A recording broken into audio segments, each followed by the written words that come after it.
এটা আমাদের চিতার প্রোফাইল। আমি সার্চ করতেছি যখন আমি দেখতেছি 1-2 ঘন্টা আগে অনলাইনে ভাই। এই চিতা নামটা তোমরা আজীবন মনে রেখো।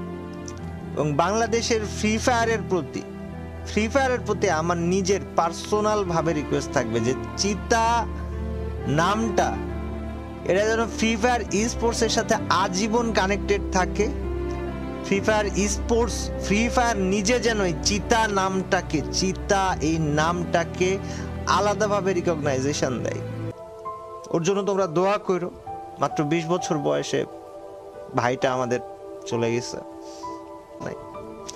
আর গাইজ আমি তোমাদেরকে একটু বলে দেই, চিতার মানে ওকে দাফন করা হবে হচ্ছে ওর ফেনীতে, ওর গ্রাম যেখানে এলনা পাথর, ছাগলনাইয়া, ফেনী, এখানে।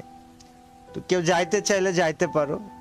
আজকে সম্ভবত বাদ এশা ওর জানাজা অনুষ্ঠিত হবে এলনা পাথর, ছাগলনাইয়া, ফেনীতে।